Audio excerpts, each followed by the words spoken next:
Looks like a cool little game. Mm-hmm. It reminds me of Limbo, but not really. Right.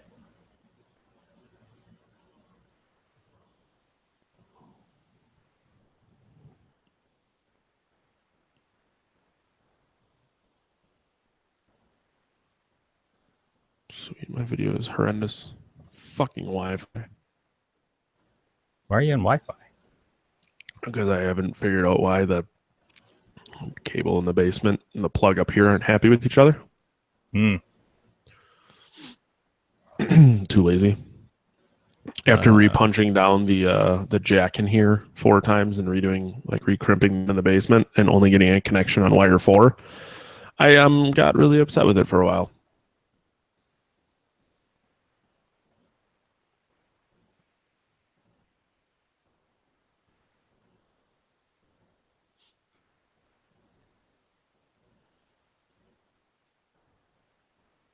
All right, I can go back, and that was not the one.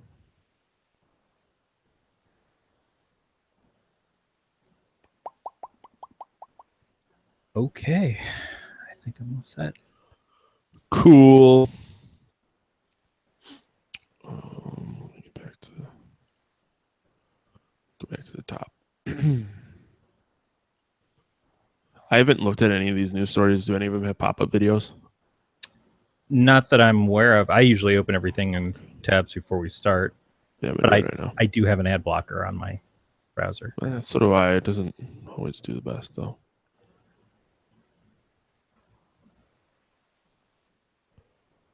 Well, what pisses me off is that it puts them all in reverse order then too.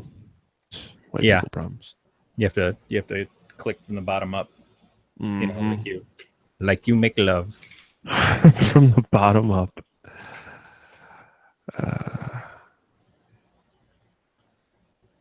Let's close some shit here. I wish I would have remembered that you were on Mind of a Geek on Friday. I usually hang out in the chat, and I was running behind at work, and so I got home. I'm just like, well, I missed it, so it's fine. But it was fine. It was nothing special. And you're always special. Shut up. I did Geek Cinema Society on Thursday too, so it's nice. Melissa's been real happy with me in my podcasting the past couple days. You just got back home and you're like, hey, babe, good to see you. Fuck you. I'm going to go hang out on my computer. I went to my parents for Father's Day. She painted this room. She's now painting the entire living room. And I got home, grabbed a beer, and I'm like, you got to help me push my desk back so I can do a podcast. she knows I hate painting though, so. Yeah.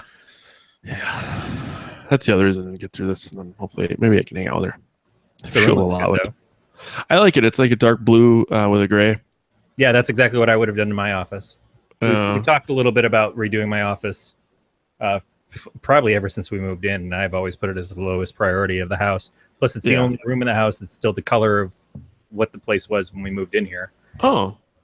See, we have to paint before we put the floors in. So it was like, and the floors aren't going in this room until the end of July.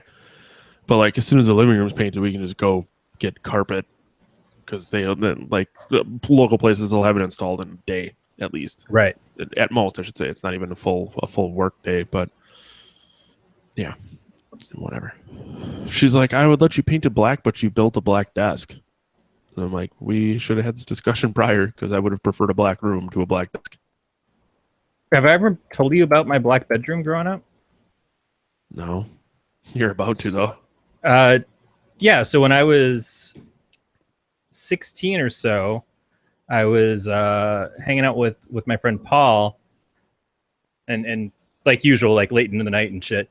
And and he was talking about painting his room. He's like, yeah, I really want to paint my room. I want to do all this stuff and everything. Now, I had not at all thought about anything like that. My room had brown, it was just all like plywood shit walls. It wasn't anything like drywall or anything. It was paneling. Essentially, It was wood paneling. And it was like that before I moved in there because my grandmother had lived in the house with her husband for a number of years. and then they separated, and she lived in a different house and then moved back into that house when everything was settled. And then my mom and I moved in with her when I was about just shy of 12, I think. So Paul's like, yeah, I really want to paint my room. And I'm just like talking out of my ass as I usually do. I said, do you know what I've always wanted to do? Which is a total lie. He's like, what? I said, I've always wanted to paint my room black, like that. And he's just like, oh yeah, I could see that with you. Cause I'm a dick. And I don't know why it just stuck in my head, like, gonna paint my room black. But this is like 1 o'clock in the morning. So he leaves, and I go and I write my mom a note, and I leave it outside of her bedroom door. I'm like, Mom, leave me money. I'm going to paint my room. And then I start moving all my furniture and shit out of my room in the middle of the night. Now, I've already torn up the carpet in the room because I had a cat that nobody knew about that shit on my carpeted floor. And it was the old school, like, really fibrous-y carpet that was 2 inches long. It was all shaggy. Mm-hmm. It was black and white, and shit does not come out of it. Nope. So, because I knew nothing about having a pet cat, and he was going to shit everywhere. So I got hardwood floors, and I'm just like, yeah, I'm going to paint the room. Mom leaves me the money because by the time she gets up at 7, I'm asleep finally. And about noon, I wake up. And I tell my grandmother, I'm like, hey, take me to Meijer. We're going to get paint for my room. She's like, okay. And we're driving there, and she goes, so what color are you going to paint your room? And I said, I'm going to paint my room black, like that. And she's like, oh. She's like, does your mom know that you're painting your room black? I'm like, oh, Mom knows I'm painting my room. She left me the money. I did not say black in the note at all. So Mom gets home halfway through the day, yeah, like 6:30, whatever. And my room's almost done, including the ceiling tiles and everything. Meijer did not understand when I was trying to get them to make black paint. They kept making really, really dark grays and then adding more black to it. So it just got darker and darker. So it was never quite 100% black. Yeah. But it was such a dark gray that conceivably it was black. And since I didn't usually have lights in there, I had a black light that was on a hanging lamp in one color and a red light that was hanging on a lamp in the other corner. Jesus Christ. So you're black walls, black ceiling tiles with the black framing that was already black when I moved in there. And then my friends started doing murals with me on the walls in chalk, and then we painted them in with fluorescent colored paints that were characters of all the nicknames of the people in my group, which I've got a couple pictures of up on my Facebook. Cool. And then I did a mural on one wall, which was a heavy metal dude on a crucifix with band members underneath him, and then a big angel over top of him. And then I did like a cross on another wall, and I did Striper logo and things like that. So every wall had something on it. And unfortunately, my house got sold to my aunt, my very, very Christian aunt, while I was up in Grand Rapids visiting my uncle for the weekend. I was visiting my uncle and my grandparents, my grandpa and my uncle's mom. And I was only supposed to be up there for the weekend. And then my great grandmother passed away. So we went down to Alabama or Kentucky, I think, for her funeral. By the time we came back, my house had been sold. So I didn't have a place to live anymore. And my aunt had painted over the room. And I believe this was said to me later on that she had priests of 3 separate denominations come in to bless my room to get the Satan out of it, which is funny. A black room, like a black painted room, is just evil. Well, I also used to practice witchcraft, but I practiced that in the shed in the backyard, which I don't think she knew. So it was just like, I was a kid in Michigan. That's how things were. But yeah, so for a few years at least, I had a black room, and then it was all like personalized, which I think was even better. The black room thing is cool, and I know lots of kids never get the opportunity to do that. So when we bought our house, Erin had never had her own place before. She had lived in military housing because her dad was in the Coast Guard, and so they kept moving all the time, and she never had a permanence. So when we got the place, she wanted to paint the living room and she wanted to paint the kitchen, and I was just like, go for it, do whatever you want to do, because it's your first time getting to do that. And so the kitchen is red. It's a pretty deep red and does not look great, and certainly not which color she wanted to be now, and not how it should look if it was up to her. But at that point in time, it was like, this is her chance to do that. She never could before. And I think that everybody should have that opportunity. And it was cool that I had that, and a lot of the shit that I got away with as a kid. Yeah. You just try to pay that forward. But I'm obviously at that point in time, I was wearing a lot of black because it was slimming. And because that's just what teenagers do. That's very true. That is true. I wasn't exactly goth, but I was pre-goth. I was a soft goth. I was so goth. A soft goth, yeah. That's funny to me. All right. Are you ready? Well, I mean, I would like to paint my room black, but you can paint your room black afterwards, all right? Oh, wait, I mispronounced it. I want to paint my room black. And then you got to scream black at people. You really do. That's part of it. It is. Not getting the full effect, Grandma. If you don't make Grandma actually swerve into oncoming traffic when you're telling her what color you're painting your room, then you're not doing it right. Fucking Grandma. All right. I do want to do this before you start on fire, though. Okay. Not because of Satanism or anything, just the heat. We're down to 90 degrees. Oh, woo! With a fan and the air conditioner both directly blowing at me. Yeah, don't turn it off. Just let it go. This is the week that I will feel less self-conscious about it. Audience, I love you, and that's why I'm wearing a shirt, because goddamn. Yeah. All right, I'm going to start recording this. Yeah. Welcome to episode 93 of the Podcast Terror, production of the Galactic Network. I'm your host, Matt Stein. With me, as always, is Corey. I'm not even going to say your last name. You're the artist formerly known as Corey Scott. Yeah, I'm the thing that took the form of Corey Scott. I think that's what it says in my bio on the Galactic Network. We saw each other last week, Matt. We did. This time last week, we were you're actually in the past, but yeah, we touched butts last week. That's really? You're supposed to use your butt? I did completely I touched wrong. your butt. I don't know if you touched my butt, but we took butts. There's a very cute picture, and it's only cute because of us and our mutual adoration. Otherwise, I look fat, which is fair because I'm fat. You're just lovable. I'm a rotund noodle. It's okay. You're so much love. Yeah, but now you're not here, and it hurts me a little bit. Yeah, I really appreciate the fact that you're not here, because you were in the midst of 2 shootings in San Francisco this week. I was real close to both of them. It was real cool. The weather was nice. The homeless were not.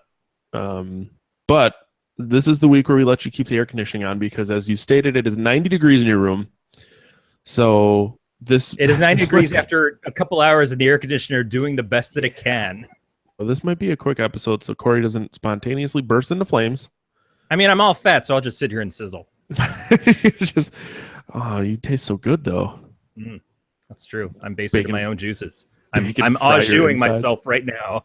There you go. You get a little turkey baster in there. Well, it's 71 degrees where I'm at. I don't know. This room, the fan. I got the fan on in the room, thanks to my wife, because I don't know how to turn it on. True story. I don't know how to turn the fans on or off in this house. Some are light switches. Your wife. Oh, I don't know how to turn her on either. I wish she was a light switch. Just be like, come on. Just there flicking. That's a good start, actually. Just flicking areas. All right. For more on this podcast, including show notes, content information, subscription links, go to gncast.com/pot. You can chat with us on our Slack channel during our shows at gncast.com/sign up. And while you're there, you can subscribe to our newsletter. I saw Snoop Dogg last week, and now everything has got I's and Z's in it. True story about Snoop Dogg. False story about I's and Z's. I just fucked that word up. I was going to say, in response to that, Corey Feldman was apparently performing in Petaluma just the other night. Fuck. Was I still there? Yeah. I don't think you were. I think it was on Friday. So I think you'd already gone home. Yeah, I think Metallica was there on Friday too, which I wish the I would stayed for. The marquee for the theater said Corey Feldman, and then I think the next night was the Suicide Girls. Which I assume is just what you call Corey Feldman's Angels when he's done used them up. After. Yeah. Do you not know what the Suicide Girls are? No, I know what the Suicide Girls are. Okay. I was like, come on, get your shit together. The crowd I run with are big fans of the Suicide Girls, and as well they should be. You know, they've changed the face of masturbation.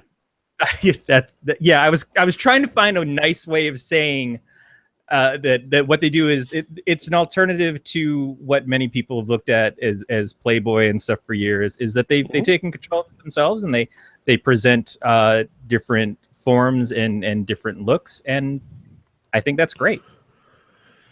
Yeah, and I think the majority of them are incredibly attractive. I like tattooed women. So. I think people are attractive. God, you're so fucking nice about everything. But yeah, they usually are quite pretty. Yes. Yeah. Well, you have to be featured nude on the internet. No, you don't. No, and that's the beauty of it. I love the internet, man. I mean, I'm not going to do it, but if you feel like it, fucking more power to you. I support you. I mean, not with money because I'm broke. That's true. That is true. We had that conversation last week, and I felt kind of bad. What? Just rubbing in your face how little I paid for how much I got, which is actually an obscene amount of money, but for what I got, it's not that bad. For your house? Yeah. Man, my problems are not anybody else's problems, and that's the thing. Is I never feel bad that someone else is succeeding when I'm struggling because I had a lot of success and good luck in my life, and so I'm going through a rough patch now. I'm in upstate California. I live in rural Wisconsin. That there says a lot about what things cost.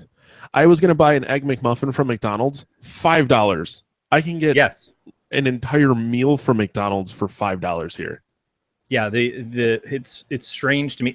I was noticing this a week or so ago when Aaron sent me on one of the last runs of McDonald's. Is a sausage McMuffin is less than $2, I think.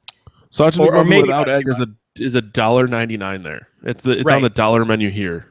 And then, but if you add egg to it, it's $4.70. It's $5. It's fucking like, what is that egg made out of? Is fucking Veruca's salt chasing around it in the factory? Because there's something completely screwed up about that. Like, I have enough of a problem that cheese is 20 cents to add on to a fucking burger, but and has been the same price, I think, for the last 40 years. But the fucking egg is a $2.50 upcharge. This is crazy. Well, another thing that I noticed is I went to Burger King for breakfast one day, and they charged me 50 cents for a bag to take my food in because I didn't bring my own. Wow. Yep, yeah, they're charging 10 cents for bags at grocery stores out here now. And for a while, they weren't supplying plastic bags at all. If you got anything, it was paper. And they seem to work something out with that. And environmentally, I get it. I understand it. And the reusable bags, if you can fucking remember to do it, because I never goddamn well do. We've got enough reusable bags that we should be fine. But it's putting them back in my fucking trunk every week. I understand and I appreciate it because fucking steps need to be taken. But goddamn it, sometimes it's a little ridiculous. Yeah, I completely agree. At a fast food place, that's bullshit. Mm-hmm. Yeah, and I didn't know that was a thing in California. So I expensing it. I'm not paying for it. I don't ultimately give a fuck, but still. That's okay, because people come here from Oregon and they're always surprised they have to pay sales tax. Well, I'm from Oregon. Yeah, but you know where you ain't right now? But you're in California now. You're in California. Yeah. Yeah, it's expensive out there. It is pricey. And but people love the weather sometimes, not this week. And I don't. I never do. It was super windy when I was there, but that's being on the water, Yeah. I did go back to the wharf on Monday with my boss when he got into town, and much nicer. A lot less people. Except for an In-N-Out. then In on a and Out had Sunday about when 9 there was, million like, people there. Well, it wasn't Beta Breakers this week, but there was something going on down at the Bay Area that they had a race or something going on that they even had to stop part of it because the winds were so bad they couldn't do Oh, really? the kayaking challenge or whatever. But it was a good hot mess. Yeah. And I was in town when the Warriors won, which was kind of cool, but also horrendous because I hate everybody. Yeah, that's right. Hey, listen, it's 10 o'clock at night and I'm trying to get some fucking sleep because I'm still in Wisconsin tonight. You should make as much noise as fucking possible. And then a day and a half from now, please have a parade while I'm trying to get around fucking town that I don't understand. Well, luckily the parade was in Oakland. Yes, that's true. So it was not which is good. Oakland needs whatever it can get at this point. Fucking Oakland. We're fucking Oakland. We were gonna go. We were gonna get tickets to the game because they were only $600. Like, well, I don't have $600 for obstructed seating, like in the back 40 of the arena. Well, you were there for work, so you could expense it. Unfortunately, I don't feel like I could. Well, I have $600 for a meal. It's expensive out there. It's so close. But your receipt says Oracle Arena. Yeah, we ate dinner there. All right. Let's move along, I guess. So we should just really quick say, if you're a long time listener to the show, we got to hang out with our friend Travis last week. Oh yeah, yeah. Travis from the way back when we did one of our. He might have been our first guest. Well, technically, yes. If you don't first include episode the had first episode Grant, that I wasn't on. Yeah. So he was our first guy. Episode 9, where we talked about Nightmare on Elm Street and Hellraiser. And he did it all on his phone on the floor at an apartment he was staying at in Florida. Yeah, he was not happy. We reminisced about his time in Florida while we were together. Yeah, good old Travis. All right, so if you listen to last week's episode, you should know the movie we're reviewing this week is Wyrmwood, Road of the Dead. Hey, before we get into the news, though, you drinking Lipton iced tea over there? Help you keep cool? I'm drinking anything that has ice in it right now, but yeah, it's Lipton iced tea, and thank the Lord. Sweet. I have I don't even know who makes this. It's Americans Red. I got a bottle there because I got a camera back. My buddy who's in Kansas brought me this one. It's pretty fucking good. Where the hell is it from, though? The tagline is "Taste Our Freedom." So you know that's weird because the bottle looks very communist. Yeah, with the red. Like, it really does. It looks like some sort of poster that would be like for communism. Yeah, Lenin. And the round 2 beer is a Sierra Nevada Beer Camp Dry Hopped Berliner Style Weiss with St. Arnold Brewing Company. I love that you're prepped for, it's not going to be a one beer show. I stopped bringing one beer to these things, and then I also have a giant cup of water, so that I don't get too out of control. Until Matt Vincent's back on. Pool bath. All right, so let's cover some news here, I guess. Friday the 13th sorts have been in the news lately. This time they're talking about their copyright case that is happening. Interesting that there's a copyright case given the fact that our friends over at Gun Media recently put out a video game about Friday the 13th. But this focuses more on the movies. The movie that was supposed to come out in September, right? I believe. Yeah, the thing that got pushed off, and maybe this is part of why. So what basically happened is the person who created the Friday the 13th film, the first one, there seems to be a dispute as to if he has the ability to retain ownership of the concepts that were presented in that first film, which would include the Friday the 13th name and the characters that are introduced. Now, there is a big change that happens between Friday the 13th Part 1 and Part 2, whereas in Friday the 13th Part 2, we get introduced to Jason as the actual antagonist. He is an adult, and by the time we get to Part 3 is when we get the mask and the iconic Jason as we perceive. Are you sure he's not the protagonist, though? I root for Jason to kill everyone. Yes, but at that I'm point just in fucking time, with I you. don't think we were. I don't think we were there yet. I think we were still under the belief that the campers were the good guys, and we were supposed to be in shock that they were all being murdered by this kid and his mom. That is certainly not the case as it went on. Did you root for Chucky in the first Child's Play, or did you start to root for Chucky as he became more of the entertainment and the tie between all the films as they went forward? I'll give you that. I mean, even like with the first Nightmare on Elm Street, you never rooted for Freddy until later movies where he became more of like a joke. I don't want to say a joke, but it was comedic value. Yeah, he was a jester. The best lines were from Freddy. The best scenes were the ones that Freddy was in, and you just kind of like went through the rest of the stuff was the rigmarole until you get Freddy back up on the screen. That's sort of what these horror franchises become. Is shut up. Are you showing me boobs? If you're not showing me boobs, then shut up and get stabbed already. That's shut up and get stabbed already should be the name of our podcast. Just get stabbed. So the people who own the rights to Friday the 13th may be able to still make movies called Friday the 13th outside of the U.S. Because U.S. copy law is fucked and has been fucked for a long time. Stupid. It's very stupid. But they would get the exclusive rights to the iconic Jason and the first person would own. It's kind of like what happened with Night of the Living Dead, whereas John Russo, who co-wrote the film with George Romero, John Russo owns the rights to The Living Dead, and Romero owns the rights to Of the Dead. So Russo gets rights that he gets from Return of the Living Dead film series and other things, and George Romero can do Day of the Dead, Land of the Dead, but he can't do a Night of the Living Dead without getting some sort of crossover thing with Russo again. They kind of split the ownership post the first film. Weird. Yeah, and it's always weird.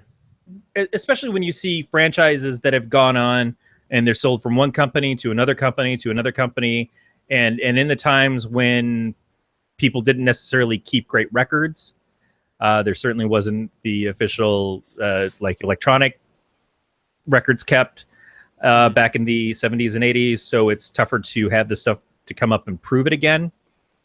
I understand why this is happening. It just sort of sucks that this is happening because it does make it each time more difficult for a company to, like, here's your next Friday the 13th movie, if they have to go through all these steps to do it. DC went through this with some Superman stuff a couple years ago, which was good because it actually gave more of a payout to the families of Siegel and Schuster. I think Marvel went through it with Kirby's estate, and now Kirby's getting recognized in the credits for the Marvel films. So I like it from that perspective of the originators getting some of their rights and recognition back. Mm-hmm. But it's still it's confusing. You know, we know that we talked to JF on a couple episodes ago about his book getting optioned. And he says, yeah, if a show or something happens, I really have nothing to do with it now. That's what the whole point is of the rights of the book, is we sold the option for them to do it, and it's up to them, and I don't get to be a part of it unless they want me to be. Well, that was like when we talked to Andy Weir when I was still on Sci-Fi Geeks Club. With his book, The Martian, he basically said, well, I wish I would have optioned it for a percentage of the movie earnings instead of a flat fee, because he would have made a whole lot more money that way. Right. Yeah, exactly. But he also, his new book was pre-optioned before I think it even came out. Yeah. And you build up that cachet with your worth. I'm pretty sure a studio has optioned his farts. That's right. I'll be here. We like that one. It was quiet, but it had a good stank on it. I see a 3-picture film series. Make a trilogy out of that. It was a nice starring Matt Damon. So Friday Friday the 13th copyright may affect your ability to see more Friday the 13th. Be glad we got things like the game already. Mm-hmm. That's very true. The next news story, we have the Russo brothers are developing a Little Nightmares TV series with Henry Selick. I've seen the trailer for Little Nightmares. I think I have a couple of friends who played it, but it looked a little too weird and out there for me. So I don't know the concept. I don't know how it would be a TV show. But It looks like a horror film starring the Morton Salt girl, because it's a little teeny girl in a yellow raincoat running around with creatures and things kind of falling around. But it seems perfectly on step with Henry Selick, who he directed Coraline, which was a Neil Gaiman book, and The Nightmare Before Christmas. So it's got that stop motion-y kind of feel, although it's animated in the game. I can see how this would be very good. I watched the trailer for the game, which looks beautiful. And what did you compare it to? You said it kind of reminded you of Limbo? Yeah, the game Limbo, which is another game I haven't played. So if I'm wrong, don't blame me. Yeah, not necessarily for the play, but for the visual. Yeah, exactly.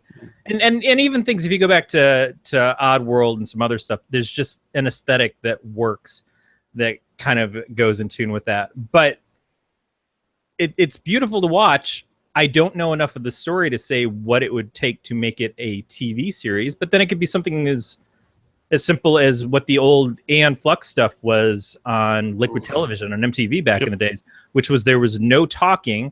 You just had a couple of minutes each episode, and it progressed the story along. But I was riveted when Aeon Flux was on. I never realized that there was no talking in that show. Yeah, it wasn't until they did a Aeon Flux series on its own later that they started introducing the characters to speak and stuff. But in the original shorts that were part of Liquid Television, which I think there were 2 seasons of, the first season and the second season were different stories, nobody spoke. You'd hear gasps, and I think she did some onomatopoeia stuff where she would make a noise that something else is supposed to make. But other than that, it was all silent. Which led to the assassin type aspect of it, or the intrigue and the roguish kind of things that they were doing with it. This looks, it's just so pretty to look at that I want to know more about it. And because the Russo brothers have directed one of my favorite movies in the last couple of years with the Captain America Winter Soldier, and they worked on Community on NBC before that. They have done a bunch of different stuff going forward, mostly stuff with Marvel so far. They're working on the new Avengers movies. I'd really like to see what they could do. Yeah, I'm sure I'll see it at some point, more than likely long after it comes out. But yeah, it'd be interesting. Yeah, it also depends on where it lands. If it's another one of those things that it's like, true, here's a new streaming service and here's the exclusive content we have. God damn it, there's too many fucking streaming services. They all got shit, and I'm not paying another $3.99 a month for your crap. I mean, at some point I might, but just not right away. Corey. Yeah, I can't chase the fucking dragon around too much. I would like to be able to get a Shudder subscription for my wife, and at some point maybe we'll be able to do that. But it's just, there's too many goddamn things to watch, and I'm not even watching the stuff that's on my DVR now. But we'll get to that. Mm-hmm. Yeah, I know. My DVR is piling up too. It is what it is. Moving on, in more news of things that you didn't know you needed, that you don't need and you never wanted. Sharknado 5. Global swarming. Didn't know they made a 4. I think I know they made a 3. I knew up to 3. I think I was aware of a 4 existing, but I don't think I watched it. I've only had a passing viewing of the Sharknadoes, and I think really 3 is the only one that I watched all the way through. That was because we'd hit that moment of total Sharknado impact. The tagline for this one is "Make America Bait Again." No, I never stopped baiting. Masturbating, in case you weren't sure. Especially to Ian Zierling. Not so much Tara Reid. I appreciate the fact that these things are the tongue-in-cheek movies that they happen to be. There's the Piranha movies, which I think are on par with this. They just got more and more stupid as they went along as well. This started stupid and continued to be stupid, but it also has this was never good. The list of guest stars. Tony Hawk is going to be in this one. Clay Aiken is going to be in this as a technology genius. I just want to choke that one down for a second. Clay Aiken is a anything genius. Olivia Newton-John, which is why I had to put this story in, because Olivia Newton-John did what is, I think, our highest rated horror movie on the show, Xanadu. She's going to be on here with Chloe. Xanadu, the only movie to ever get over 5. That's how fucking awesome and terrifying that movie was.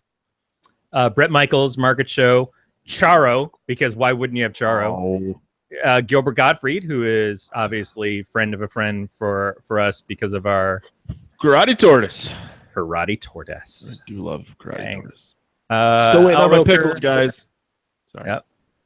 And I think the biggest deal on this is it's going to guest star Fabio as the Pope. As the boat? No, as the Pope. Oh, I thought you said the boat. I'm like, I don't know how, but I'm interested. It's just a tugboat running around with long Fabio hair saying, I can't believe it's not butter. I think this is going to be terrible and awesome at the same time. And what better sign of there to do that than Chris Kattan is going to be in it. You guys want some cookies? I had to.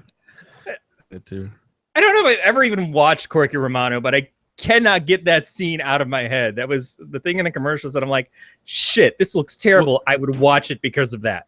That's the thing, though. It was in all the commercials, so you had to see it. Yeah. I think I saw it. I don't know why. But I may have. It's all in a blend where they all had movies that were just pure shit, like Dickie Roberts and what was the pimp one? No, it was Deuce Bigelow. Deuce Bigelow, American Gigolo.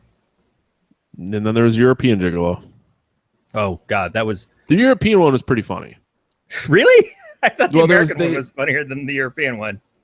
See, I like the European one better because of the use of like the chili rainbow and the Cambodian breakfast and all of their urban dictionary style sex terms. Okay. I like the first one because that's a huge bitch. That's a good part. It is really, it's up there with the "you can do it" guy. You can do it. That's true. All right, enough of Sharknado 5. It's already gotten too much of our attention. It's not even Shark Week. Yeah, Kevin Smith's doing something. Yeah, speaking of huge bitches, Kevin Smith. Suck it, Kevin Smith. I'm like a huge Kevin Smith fan, actually. So am I. I like a lot of his work. I haven't seen any of his horror stuff. And I got shit from my kid about this because I haven't seen Tusk or Red State. And he's like, but those are like the movies that he worked the hardest to get out there. He put forth so much effort to get those movies made because nobody else would make it. Those are like, that's his seminal work. And I'm like, yeah, but I don't know if I'm ready to see Kevin Smith. Like anytime I've seen Kevin Smith veer out of the Jay and Silent Bob stuff, it's been tough. You know, it was Jersey Girl. Red State. I recall Red State being like me. Yeah, I don't know if I'm prepared. And plus I think the story for Red State kind of what I understand it to be about, which is, again, I have not seen it. Just doesn't necessarily sound appealing to me. Tusk and the Canadian girls, the twins, what was that? With the Bratzies. Geely? Sorry. That's exactly it. The one starring his daughter and Johnny Depp's daughter. Oh, fuck. Yoga Hosers. Is that what it is? I think that's what it was. There's something about them that looks like I could find humor in it at least. Red State just was so serious, sounded so dark. I just wasn't sure if I was up for that. But I'll check them out. It might, like everything else, I think the biggest complaints I hear about those two movies is the inclusion of Johnny Depp, who seems to have burned out the love that Hollywood briefly had for him when he first showed up as Captain Jack Sparrow. Not if you're into, I was just gonna say, not if you're into Pirates of the Caribbean movies. People still apparently like them. I don't know that America does. I think it's like As Tom a people, Cruise. not Yeah. America. That's true. Not sure who they are. Somebody somewhere else. Yeah, So Kevin Kevin Smith shooting Kilroy was here. I don't know what that is. it's an anthology. So he was originally going to be doing an anthology that was going to be akin to Tales from the Crypt or Creepshow, I think is what he actually coded it as, or Creepshow 2. But it was going to be about Krampus. And then the other Krampus movie came out, and he's like, well, shit. That I don't Krampus his style. Yeah. So he decided to step back, and I think the Krampus thing was just supposed to be the window dressing to it, but he's decided that instead he's going to use Kilroy, who's like a Golem, the Boogeyman, and the Grim Reaper combined. Now, Kilroy is an old school thing that was from, I want to say World War I or World War II, that they used to paint in places, and it's a head and some hands that are kind of peering over a wall. And the Kilroy was kind of like a marking that the military had been through that spot. It's been used famously as the album that Styx put out that was with Mr. Roboto, which was about Kilroy. It's been in a lot of different things. We were actually drawing it on the walls a couple weeks ago at work, and I went down this rabbit hole of Kilroy and Styx, who have a new album that just came out, and it's actually pretty good. Anyway, so Kevin's like, I had this idea for an anthology. I can't use the creature I wanted to use, so I sidestepped that to another thing that nobody is using at the moment. So as long as someone else comes out with some Kilroy shit in the next year before he gets his stuff made, he might be able to get this thing done. Maybe you should stop talking about these ideas and just fucking make your movie, Kevin. That's true. Nut up or shut up, bitch. Says a guy who's not writing anything right now and can go fuck himself. That's harsh for you to say that about me. That is my reality. Hey, I'm not writing anything either. Didn't you put out an album last year? Oh, yeah, I guess. Music writing. Yeah, You're talking about paper writing. I not write so good. I would like to see an anthology style horror thing. I enjoy those. Yeah, as long as if it's good, just don't suck. That's all I ask. Even if you suck a little bit, you can have them not all be the best. Just don't We forget watched the balls. the Tales from the Dark Side anthology movie recently that I remember seeing when it came out in the theaters as a teenager, and it's not fantastic, but there's elements there that are okay. I like the Cat's Eye one from Stephen King that he did with Drew Barrymore, and who else was in that? It wasn't Peter Weller, but it was just a lot of good people. It was fun. I think it's enjoyable because it's easier to digest the short stories than try to get into something for 2 hours and just see the bullshit of it just way out. It's like, this wasn't good to start, but now I've got an hour and fucking half of it. Whereas opposed, like, if it's an anthology, I've got 20 minutes of this part and I don't really give a fuck. You really just explained my sex life. Yeah, that's true. It's like, I'm willing to let you stick it in, but don't be fishing around in there for 2 hours. I ain't got time for that shit. Just no one has time for that shit. It's funny. Play with my tits a little bit. Tell me you love me, and then give me a wet rag so I can clean up. Huh? You want to talk about the movie Wyrmwood? Yeah, as opposed to love, because that's what I was talking about. Is love. I want to know what love is. Want you to know. So Wyrmwood is a movie that is actually the movie that came before a TV show that we talked about not that long ago. Yeah, I put the link for the TV show yeah, you did. In the show notes, so you guys can click on that again if you don't remember the story that we talked about 2 months ago, I think. Wyrmwood, Road of the Dead, is an Australian film, and can we just say that every time we've had something from Australia or New Zealand, because I fucking can't tell the difference, they just seem to get it. They just seem to know what the fuck they're doing when it comes to making horror movies. I really like the fact that it was a typical zombie movie, but it had new twists. It definitely had new twists, and even if you were just making the elevator pitch of what is this movie? Oh, it's Mad Max with zombies.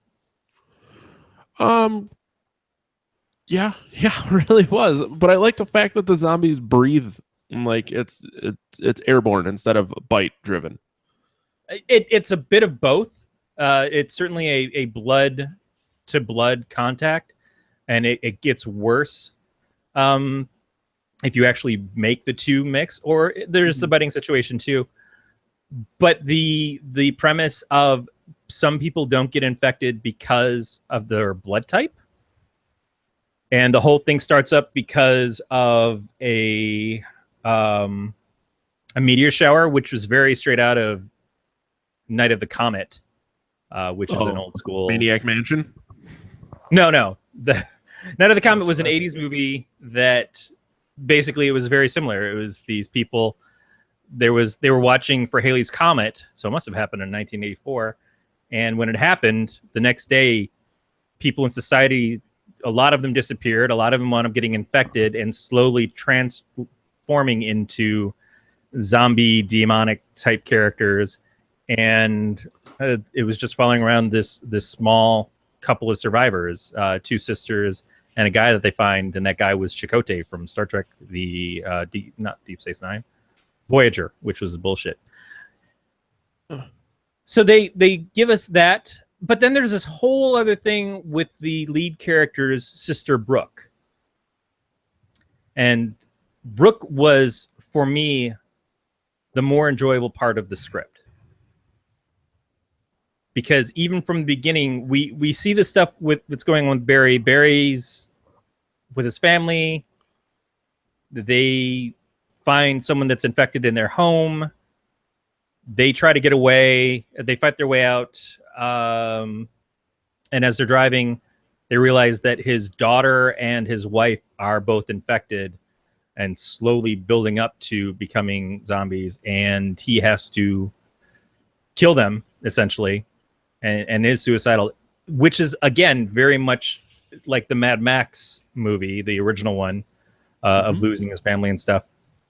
But all of that part is one part of it. Brooke, who, when people start getting infected at the photo shoot that she's doing, where she, I guess, does like makeup effects and stuff, she instantly starts fighting things. She has no warning at all. She calls Barry to let Barry know that something's going on. They need to get out of there. But she just like takes it in fucking stride and beats ass in this enclosed space that she's in. She climbs up. She uses a chain and a hook to trap the zombie to keep from getting her. She kills the other zombie herself. She protects herself from the ones outside. But then she gets kidnapped by what is essentially the government and gets experimented on. And they bring out in her, kind of make her a mix of an undead and a living person. And she gets to control the zombies, which I don't think I've ever seen in one of these before. And that was a pretty cool take. I thought that was really weird, but I liked it. Yeah, I liked it too. It doesn't hurt that she was nice to look at, but she was pretty. She was, but she was cool, and she was. Barry gets to a point where he becomes a more kick-ass character, but Brooke, from beginning to end, is a kick-ass character. And as I understand it, both of these actors are coming back for the TV series. And then when we watch the preview for the TV series, I don't think that's Brooke in the preview. At least it doesn't look the same as her. But it looks like a similar situation where she's trapped and she's got a scientist that's trying to experiment on her, mixing her with the zombies, so they're all in the same room. And she fights her way out in much the way that Brooke did in that first scene we see her in this movie. I also really liked the guy from the Outback, Benny. Outback Steakhouse? Yes, that's exactly right. Because it is Australian. And yep. What is more Australian? Shitty microwave food served at you at a premium that you only go to because they got what is the equivalent of the Awesome Blossom. Yeah, it's... I don't know. I thought you wanted to talk about Awesome Blossoms. I kind of would. I'm on board. But the Awesome Blossom doesn't exist anymore. Outback has the bloomin' onion, which is a completely different sauce and really not as good. I didn't know. I know. It's terrible that I do. Nothing wrong with that. So tell me what you thought of the movie. Like, where did your head go with this? It's pretty good.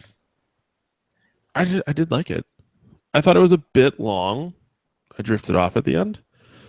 But I like the concept, and it got me not rock hard for the TV show. Really did. So the idea it didn't that like blow my balls off, but I thought it was a good movie. Like, it's really nothing that new. They just took varying concepts from a number of existing movies and kind of just all made an orgy of zombie concepts. Yeah, we watched Deathgasm a while back, and Deathgasm didn't bring a lot of new stuff to it, but was executed so well and was so much fun that the way it was presented is what did it for me. Yeah, exactly. You know what I mean? Yeah. And scenes like the guy doing the experiments on Brooke, putting on music and dancing, and just he's such an obvious sadist, and he's getting off on hilarious to me. Yeah, I mean, it was over the top and silly, but this is a kind of movie where you're allowed to be over the top and silly, and I think it utilized that correctly. And when you know that he's eventually going to get his comeuppance for it, you're okay with that. You're expecting it, but you're looking forward to it as well, and you get a payoff. Yeah. Everything in this has a payoff. The one thing that for me kind of just went, really? Was the fight scene between Barry and the captain, whoever the guy was that is like the lead of the military guys after Benny gets shot and Brooke gets shot and all the military guys are all done. He's like, well, I'm already going to die, so I may as well just kick your ass, and uncuffs him. And so they can just have a fight scene in the middle of the woods. That was just kind of. This is where I like kind of got sick of it. Yeah. It didn't need to happen though. It didn't like advance the story or anything. So. No, and when the guy took off his mask and you see him for the first time, is played by Luke McKenzie. It felt like, oh, I should recognize who this is. It would be like if he took off his mask and it was Jason Statham under there. It's like, oh shit, I get a Jason Statham fight out of this? Fuck yes. That would be one thing. But I had no idea who this guy was, so if that was what was supposed to make me excited for this scene, it didn't. And the fight scene was just kind of basic. It wasn't at a level of the fight scene in They Live, which is what I always kind of look for, is give me something that's going to make me feel like the first time I saw that. See, that's your problem, is you're setting the bar too high. I don't think anything can touch what came of our past. But that is where the bar needs to start at this point. That's true. That movie exists, and that movie is part of the zeitgeist, and it's iconic. Good. So if you can't at least get me to that level, then you're not delivering. You've got to either bring me something new that's going to change my perceptions of what this fight scene is, or you have to throw me a fucking bone like, here's Van Damme or Seagal or somebody in this role that you weren't expecting and didn't know it was them the whole time, and now it's like, shit, I get to see some Van Dammage. Beautiful. But that's not what we got. We just got a bullshit reasoning to have a fight between the two male leads, essentially, and then have the whole thing not matter because Brooke, of course she isn't dead. She's fucking a zombie at that point. Right. She's a zombie witch, which is still, to me, way cooler. Like, well, I hope she comes back in the TV show as she is a zombie witch. Yeah. Both of those characters are supposed to come back. Do we? And I don't recall. That was a lot of years ago. But is it before or after the movie is the TV show? I believe it's either concurrent and becomes to a point where it's after, or it's just after. But they haven't said a lot. I mean, other than that preview that we've seen, and when we watched the preview before, we obviously hadn't seen the movie yet. There hasn't been an announcement since then, and that was back in May, so it's not even that long ago. There hasn't been an announcement that I know of saying when this is going to show up on TV, where it's going to show up, or any of those things. But I feel even better about the TV show now, having seen the movie, and I agree. I guess the movie did well enough that people are excited for the show, and the show looks fun. Show looks really great. What about zombies as fuel? That was that. Then I'm glad you mentioned that because I kind of forgot. But that was really interesting to me because that was like I thought it was weird that gasoline just stopped being combustible, but all of a sudden Me too. zombies are. I kept seeing the zombies and I kept seeing their breath from the moment I think of when the daughter turned and then his wife. I kept seeing the breath and I'm like, what is the significance of? Are they hot and the breath is so hot that it's causing steam, or are they cold and it's so cold that it's causing this? It didn't occur to me until they showed that it was going to be a methane type thing. I thought that the showing of the breath was just a significance of it being like that's a way to turn is by inhaling the breath. Yeah, I didn't think it had ever had anything to do with any sort of like methane fuel or gas or anything. yeah, and the idea that it works at night versus the day, and the gasoline and kerosene and everything else just stop working. Yeah, that's fucking weird. So hopefully, hopefully in the show they explain is there something happening in the Earth? Maybe this whole thing is just on the fucking Democrats' agenda, and it's some bullshit film put out by Al Gore. I don't know. It's probably a dream. Yeah, it's probably. That's my guess. It's stupid. Think of the Penguins. Well, the other thing I wanted to say is this week, the series Blood Drive started on Sci-Fi Network. Don't ruin anything. Yeah, we talked about it a few weeks ago, it's a grindhouse series. And I watched the premiere after I watched this. What we did know about the series is that the cars run on blood. That's essentially what the thing's about, is that the cars run on blood. And I'm like, oh, and I'm watching this movie where the cars run on zombie. Mm-hmm. So it's, in that regard, it's similar, still very different in execution. And I like the first episode of Blood Drive, although I will say that in typical fashion of grindhouse movies, at least modern grindhouse movies, it feels too familiar and like it's trying too hard. But that's my complaint about all of them. I need a car that runs on boners. Yeah. Then I'd never get anywhere. Oh, I'd get very far. Very far. I mean, get it because I have a lot of boners. I do know just that. Nonstop boners. It was not exactly surprised when you hugged me, but it was still as much a disappointment as it is to anybody. You know that I love you without stabbing you in the stomach with my boner. I wouldn't say stabbing, lightly grazing. Lightly grazing. It was, I poked. Like a foal. Just wanted you to know I was there. Yep.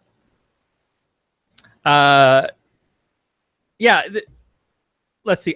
There was the character Benny was sweet and was kind of our introduction to the movie, and it was bittersweet to lose him, but he went out a hero of the film.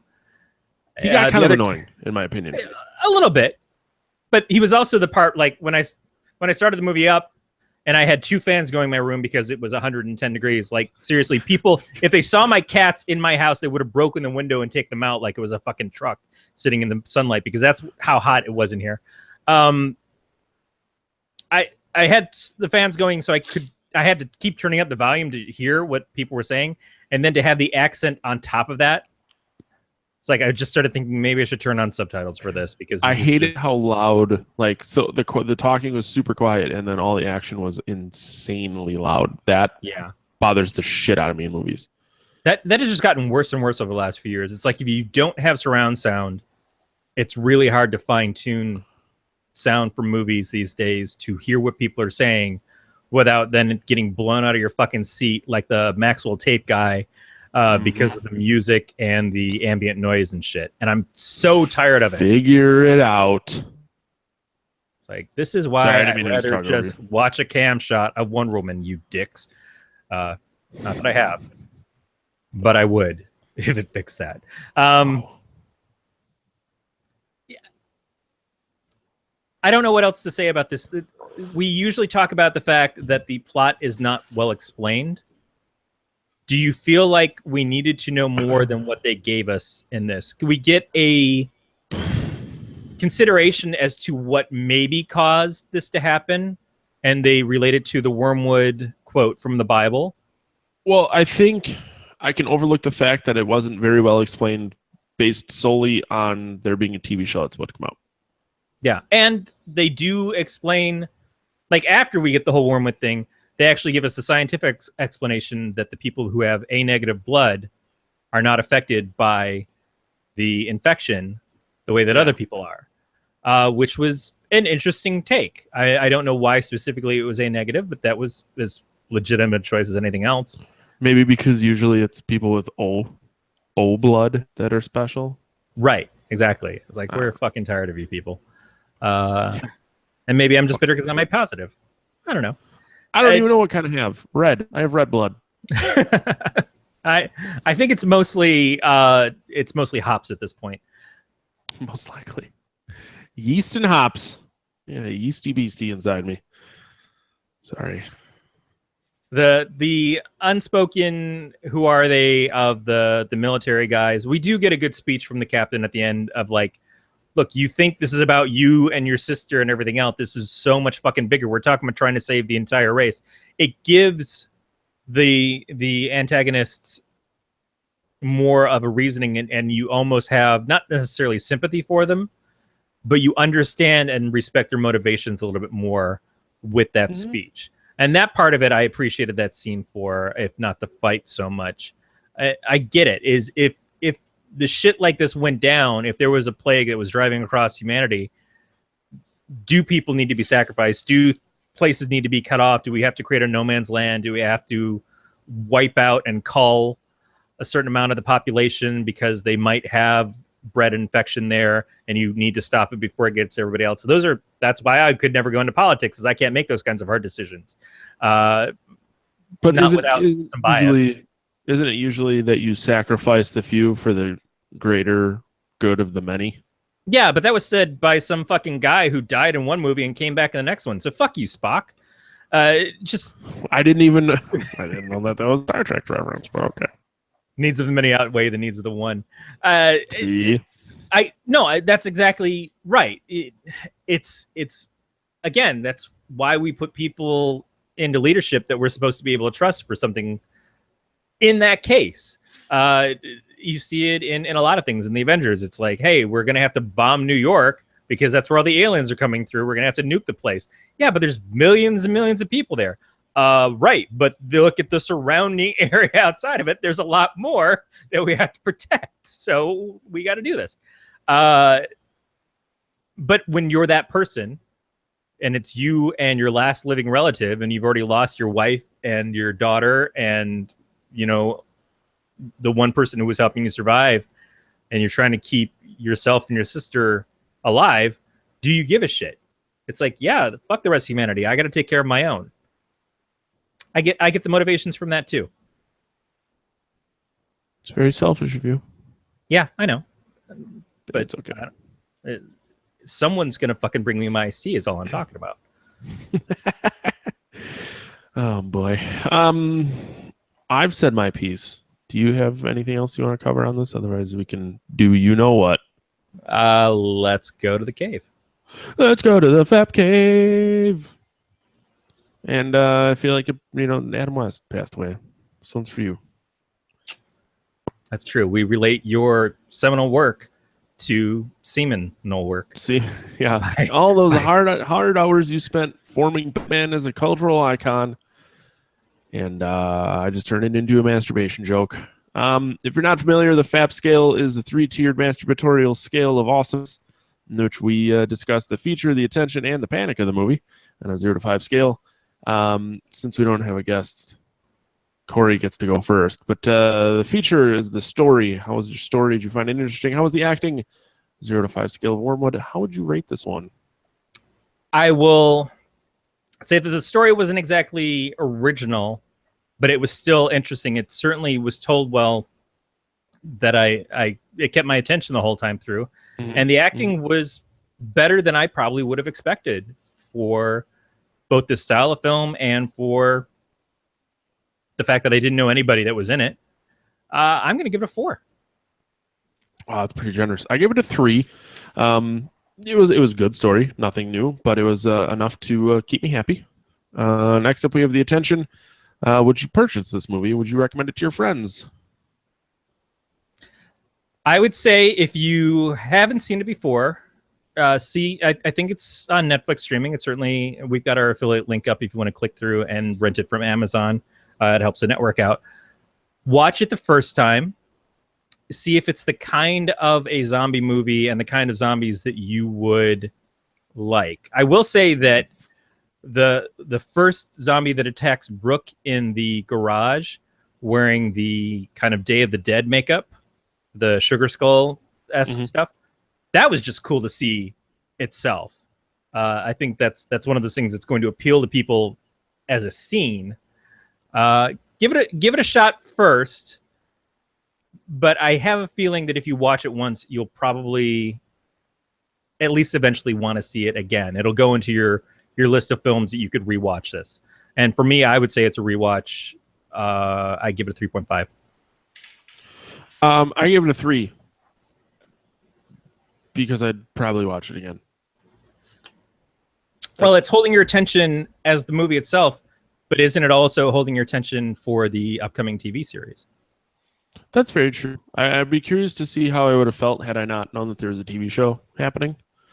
But either way, I'm looking forward to it. Last up, we have The Panic. The effects. Were you surprised? Did you potentially shit your pants? The effects were good. The makeup, everything they did in it was completely solid, but it wasn't anything new. It was a lot of people wearing contacts. Like I said earlier, the biggest change that was unexpected to me and took some explanation, which I'm not sure how well it worked or not, but was at least interesting, was the fumes coming out of their mouths. That was something that was different, and I like that. But otherwise, I'm just going to give it a 3. I think it was a solid effort in a well-worn genre that continues to give us what we expect, but didn't break any ground. Yeah, for a number of the same reasons, I gave it a 2. It was good, but it wasn't anything spectacular. So you can contact us by leaving us a voicemail at 805-328-3966. You can email us at pot@gncasts.com. You can leave us a message on our website as well. You can follow the show on Twitter, Facebook, and Instagram at Podcastateer. And you can subscribe to the podcast via iTunes, Stitcher, Google Play, or any of your favorite podcatchers. Please leave us feedback. No one ever leaves us feedback. It makes me real sad. All subscription options and links can be found at gncast.com/subscribe, and you can follow the entire network of podcasts in which we do this for on Facebook under the Galactic Network. Corey, where can the people find you?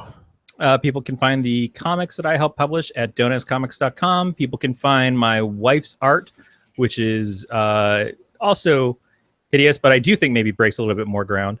On Instagram, she is hag_attack, or you can go to arthag.com.